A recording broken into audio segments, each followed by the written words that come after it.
begin. A year ago, these cops and lawyers wouldn't dare cross any of you. I mean, what happened? So what are you proposing? It's simple. Kill the Batman. Here's my card. Bruce, this is Harvey Dent. Rachel's told me everything about you. I certainly hope not. Good evening, ladies and gentlemen. We're tonight's entertainment. I've seen now what would have to become to stop men like him. The night is darkest just before the dawn. And here we go. This city deserves a better class of criminal. And I'm gonna give it to him. You either die a hero, or you live long enough to see yourself become the villain.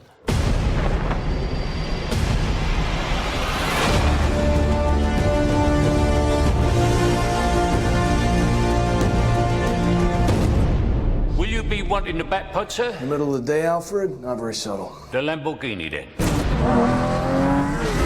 Much more subtle.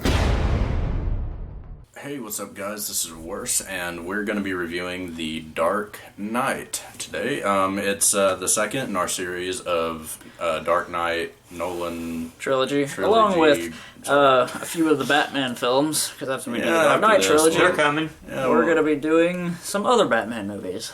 Kind of a Batman-y sort of assortment. Yep. I was going to say month, but it's kind of more like a week. But who knows? Anyway, we just got through watching The Dark Knight on Blu-ray, and what do we have to say about this movie, guys? We start with Colin, as usual.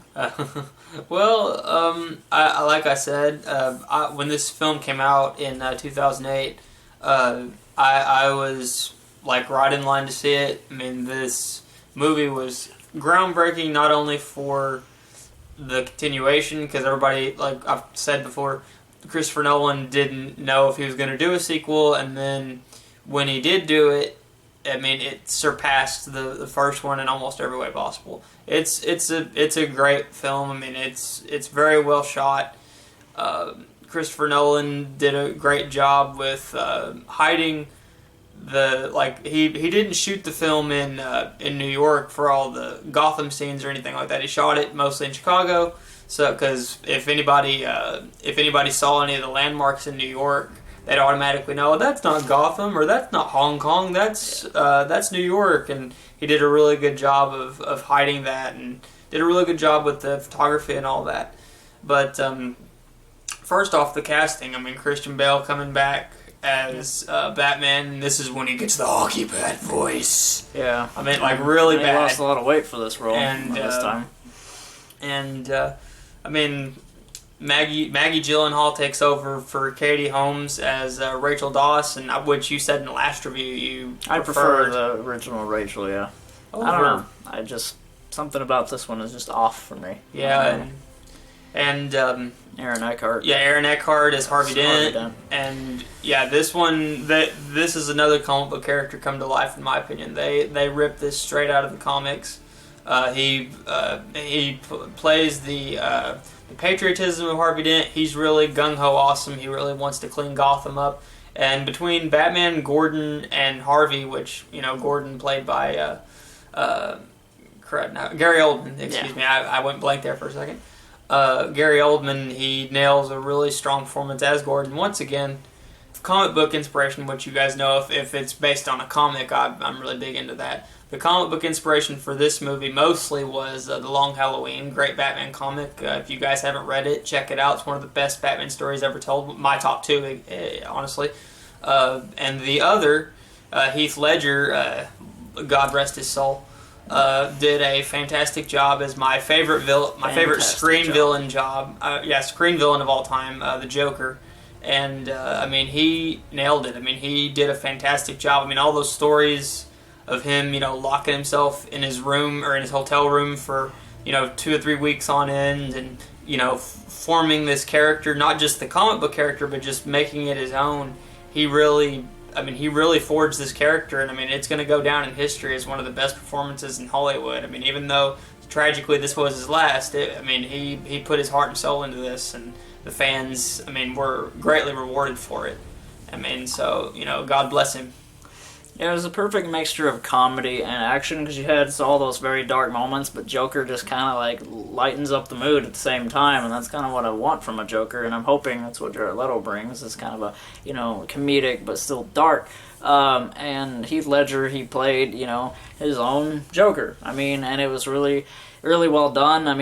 You get the laugh, you get everything you want out of the Joker, and he's definitely. He doesn't make Christian Bale shine as much because he was the best. Heath Ledger was the best part of this movie, in my opinion. Ryan, thoughts on the casting? I thought all the casting was spot on, just like what I said for Batman Begins. All the casting is just, it hits all the right notes, and especially Heath Ledger, just rest in peace. He brought so much. Like you said, your favorite on-screen villain. I think that's really up there. It's really an amazing, groundbreaking, and like I said, this is one of my top 15 favorite films, and also Trav's, and it's that for a reason. And a lot of it is the casting and the character storytelling. It has a nice pacing, nice build up to all this horrible stuff of the Joker. But if you if you don't really catch it in the movie, you can actually read online all the different things that Joker had to do to plan all this stuff, and he was literally a mastermind when it came to causing chaos and all that, and he really is the agent of chaos. You're very intimidated, but also you're he's hilarious, Yeah, he's very interesting in his mannerisms and what he does, and not only that, but just what the things that he unfolds throughout the movie. It's interesting. You're what is he going to do next? What's the next piece of it? And it's gripping. That's he's always 10 steps gripping ahead of everybody, and that's what's scary about him. Is even Batman couldn't keep up with what he's was insane, planning. But he's not stupid. Yeah, he's. And you really feel if any of those stories are true that he talks about his scars and all that, you really kind of it's a guy that you could almost familiarize yourself with. If you just, if people have gone through abuse and stuff like that, it's kind of you have some dark thoughts, I guess. And he went all the way with becoming this. Psychopath, ultimate criminal, whatever, so it really messed with his head. Side note to what he was saying, this is another comic book reference. I wanted to wait to talk about this one until he made a point, or one of them made a point. The other story that this film takes a lot of inspiration from, especially Heath Ledger's Joker, is one of the greatest, well, actually the greatest Joker stories of all time, The Killing Joke. Because one of the things he was saying, he tells all these different stories about how he gets, these scars and all that.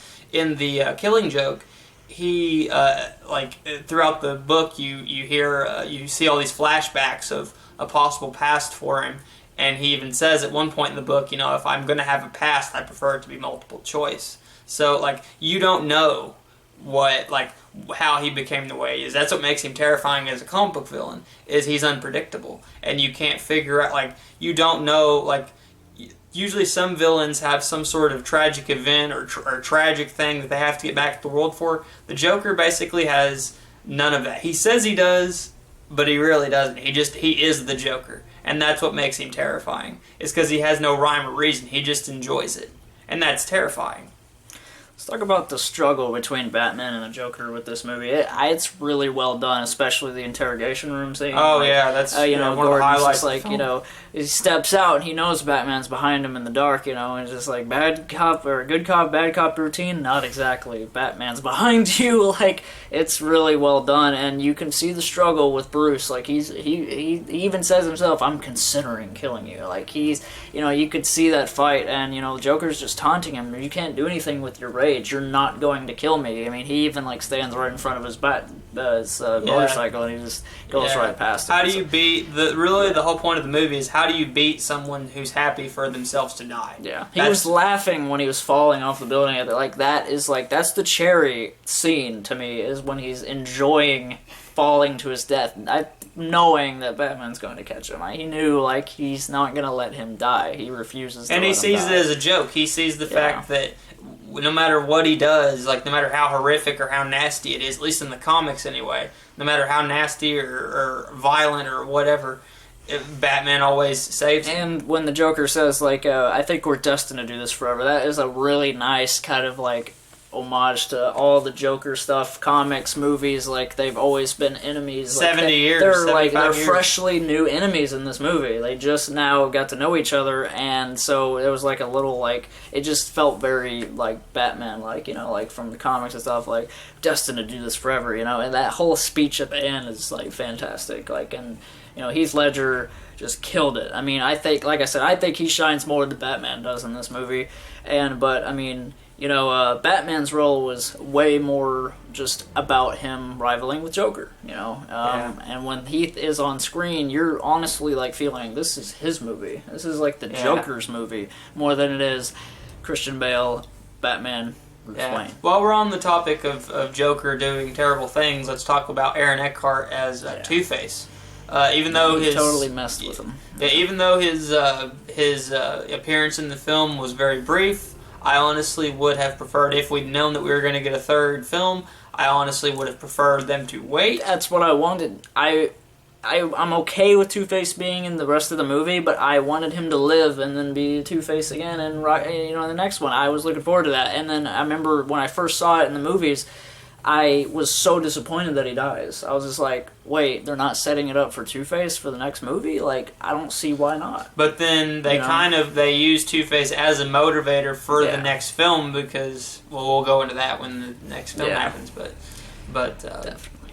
But yeah, I mean, just overall, the film, I mean, you can see why it broke all these records and stuff. I mean, it was well shot, it was well made. The cast did a fantastic job. Christopher Nolan did his homework. He really he took the source material seriously. That's something that a lot of fans don't like when they do these comic book movies, and thank God, you know, more, you know, directors are doing it, is they're taking the mythology for all these characters, not just Batman or for DC, but just all Marvel and everybody is taking the mythology seriously. When you stick to it, the fans will thank you for it in more ways than one. Yeah, Nolan, I feel like, did this on purpose, where he brought Batman down to a realistic tone. That way, like, people that aren't even Batman fans can be introduced to Batman in this way, and, like, you know, just old men watching cable, Dark Knight could come on and they can enjoy this story about a hero versus a villain, just like, you know, Indiana Jones or Bond or anything like that. If you're not a Batman fan, you'll still enjoy this movie. There's no way you can't. Like, it's really well told and really well done, and it's really gorgeous to look at, too. Nolan's always had great cinematography and stuff. Real quick, before we, like, get closer to the end here, like, the soundtrack is fantastic. They carry over some stuff from Begins, but it's also some new Got stuff. some new material. I really like it. What my favorite soundtrack of the trilogy is, for after we do the Dark Knight Rises review, because I really want to pinpoint the soundtrack then. But yeah, it just continues its awesomeness. It's just really real. Ryan?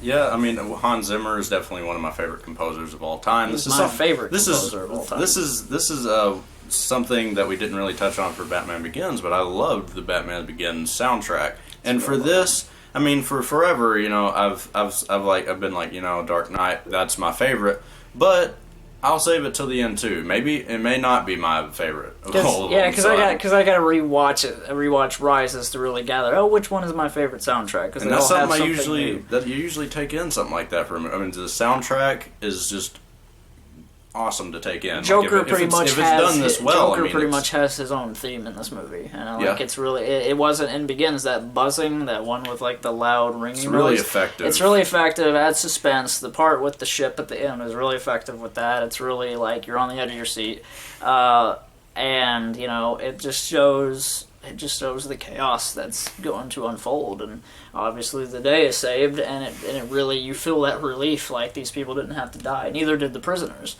So the story, the pacing, everything, it's really well told. Before we wrap this up, on a side note, I know a lot of you guys aren't from here, but we live in a small town in Arkansas, and our hometown is getting a comic book store finally. So it's called Brightest Day Comics. It's coming out May 1st, or it's going to be open May 1st. If you are here in Russellville, so then you can check it out. If not, then you really can't. Yeah, I just really wanted to, as a comic book fan, I just really wanted to support those guys out there, and I'm very grateful that we're finally getting one. I did not expect to get one, so this is fantastic news for me as a comic book fan. And I would like it if you guys could just support them. I mean, like them on Facebook and come out and see them when they're up. Thank you so much for watching, guys. This was our review on The Dark Knight. If you haven't watched the movie, definitely watch it. Yeah, more reviews to come, especially for Batman films. We're going to be doing them all in a row. Let us know your opinion on our opinions. And let us know what your opinion on the movie is if you have seen it, or just, what's your opinion on the trilogy? It's really well done, and I'm sure that plenty of you Batman fans have these movies on your shelves. So definitely let us know what you think. And yeah, that pretty much wraps this up.